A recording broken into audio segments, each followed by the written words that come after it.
Hello students, welcome back to KVRA Academy online study channel. Myself Ramasis Maurya, your physics teacher. In previous video, we discussed about inertial mass and gravitational mass. In this video, we are going to discuss equivalence of inertial mass and gravitational mass. Means, what is common in both the masses, that we are going to discuss. So for this, we will consider two bodies A and B. So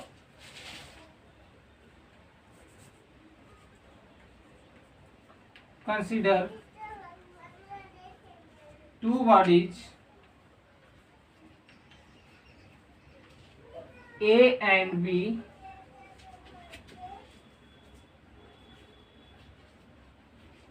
close to the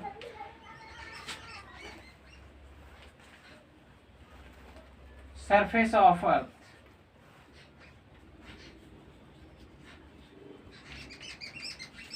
Let their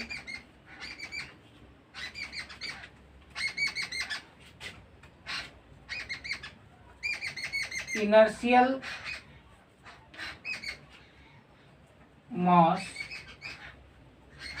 masses are MA and MB, and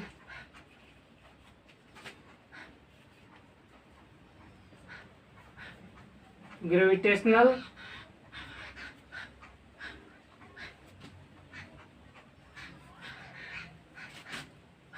masses are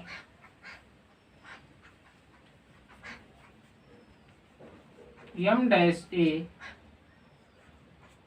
and M dash B. So there are two bodies A and B having MA and MB as their inertial masses and M dash A and M dash B as their gravitational masses. So as we know that the gravitational force will act upon the bodies due to the earth. So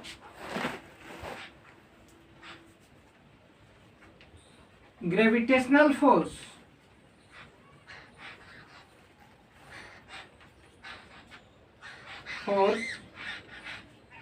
on body A,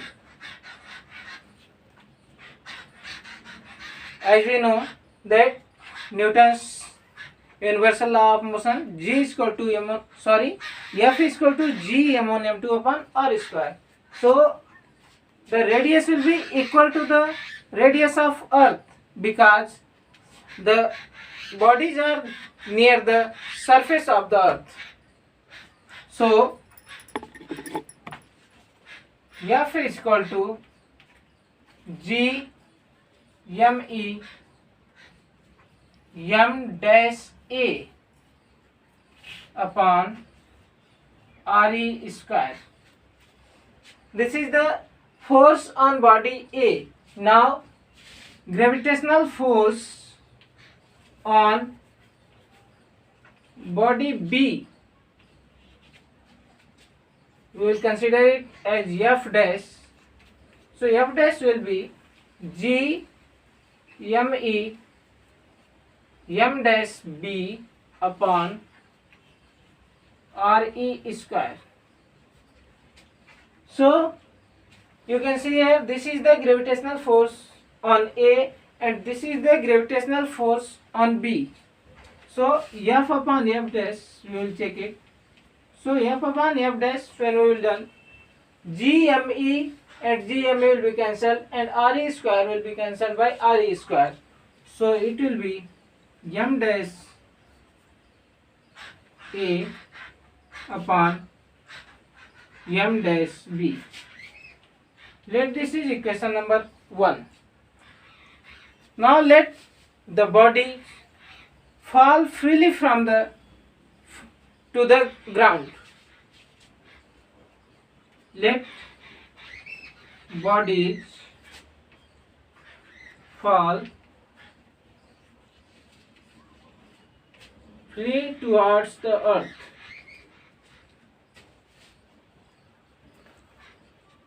Then according to law of Newton, F is equal to ma. So F will be equal to, now we will consider inertial mass, because we are going to consider force due to acceleration. So it will be m dash, no, it is ma. So ma into acceleration will be g, and f dash will be mb into g. So now you can see here it is f is equal to ma into g and f dash is equal to mb into g. So f upon f dash will be ma upon mb. This is equation number 2. Because g will be cancelled by each other, so f upon f dash will be equal to ma upon mb. Now you can see equation number 1 and equation number 2. From equation 1 and 2,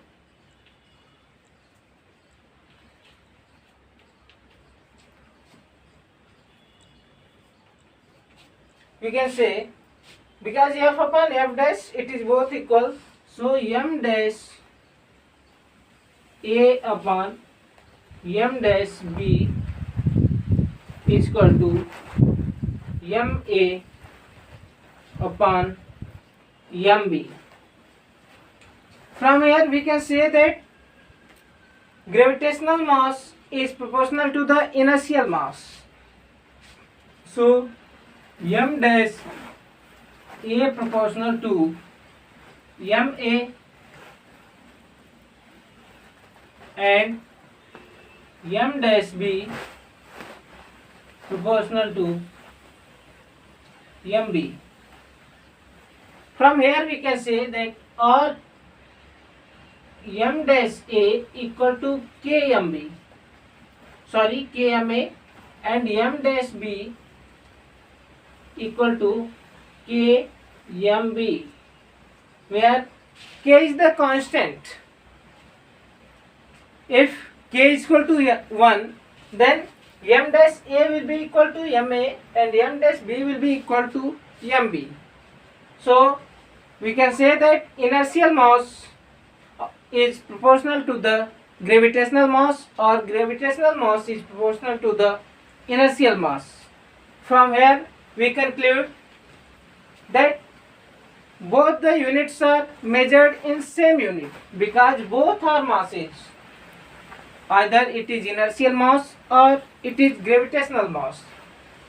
Inertial mass can be found by using Newton's law of motion, while gravitational mass can be found by using Newton's universal law of gravitation.